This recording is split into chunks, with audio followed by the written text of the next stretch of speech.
You helping? Yeah. You're doing a good job, you know that?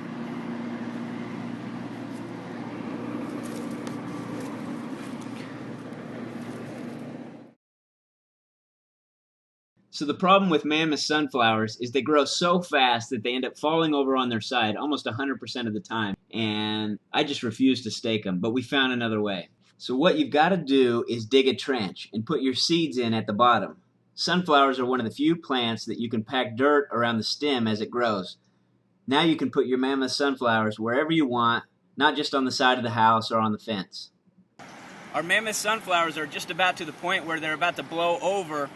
So we planted them in a ditch. Now they've grown up about almost a foot, and we're going to pack the soil from the outside that we piled up on the outside up around the plant. This way you don't have to stake them. Do this process when the plant reaches 6 inches and pack some more dirt around it before it reaches 2 foot tall. You're going to want to put some fertilizer on these plants. We use fish waste from our aquaponics system. And so we've pretty much done that all the way down, and now they'll stand up on their own. And they've got a little trough for the water.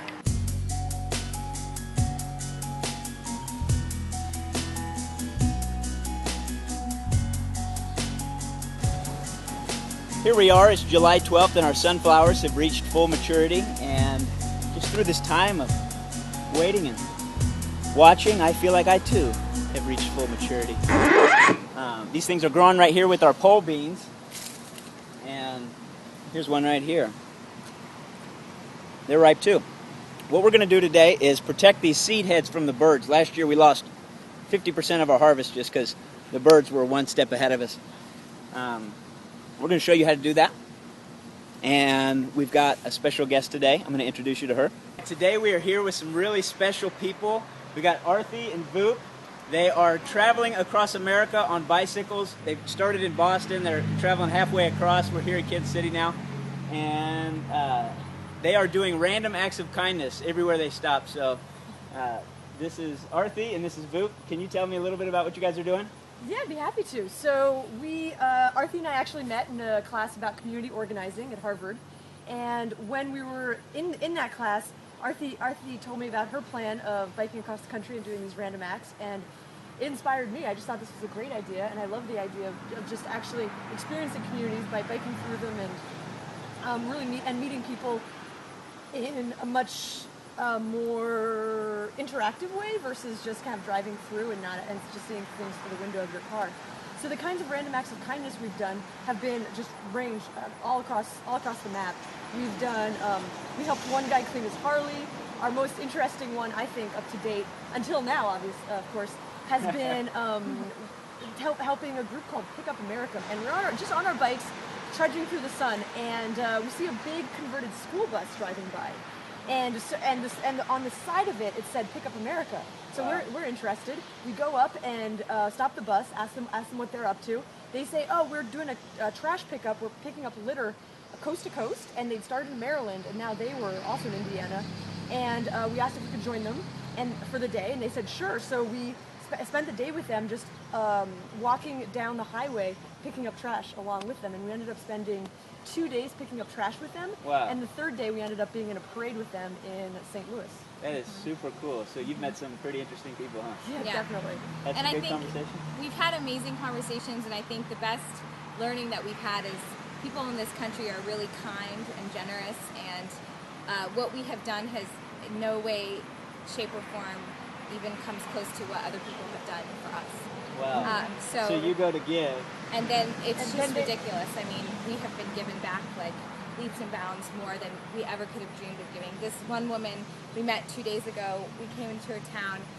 We asked her if we could help her out with anything, and she put us up in a hotel for the night. She made us this amazing dinner, and she just shared a beautiful conversation and time with us, and just gave us a lot of love, and we were complete strangers.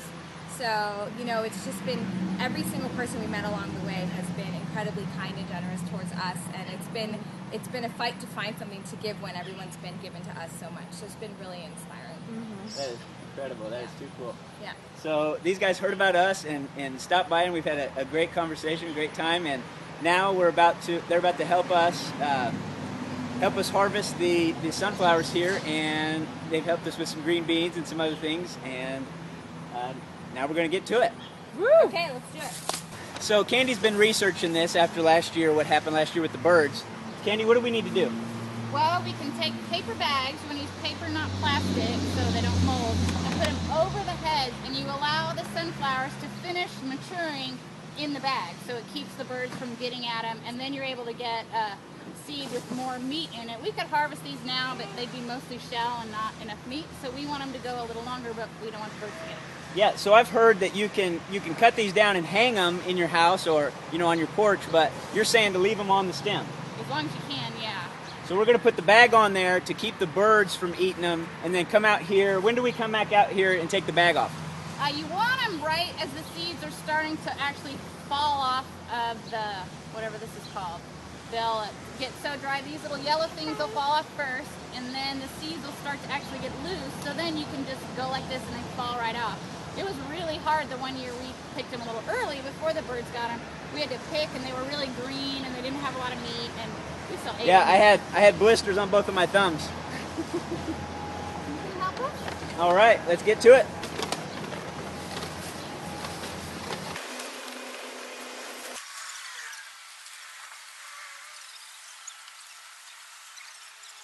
Oh, are there more? Yeah, there are plenty. They're orange. So, wow. Boston to Boulder.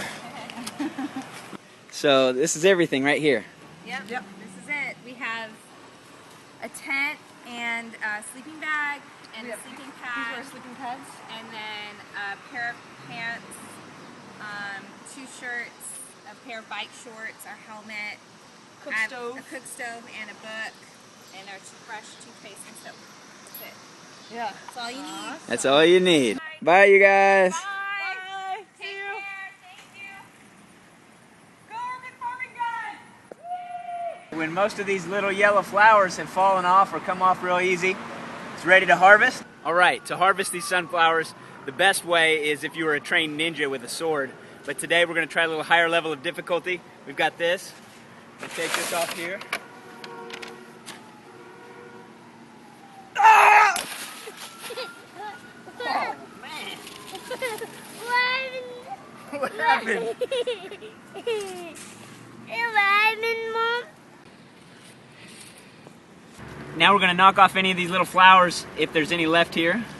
Dad, you want to help? Yep, knock these off.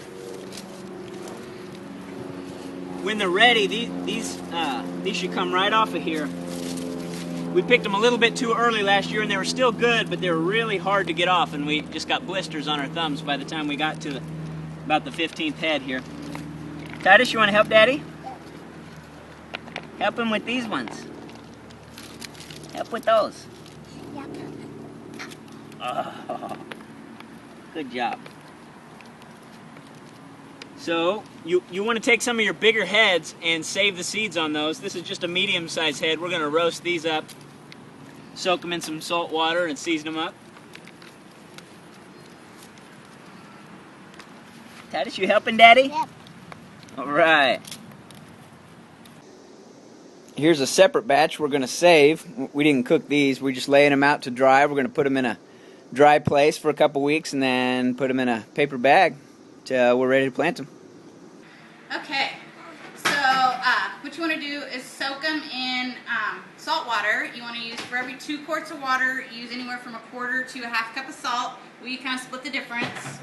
And you just let them soak overnight.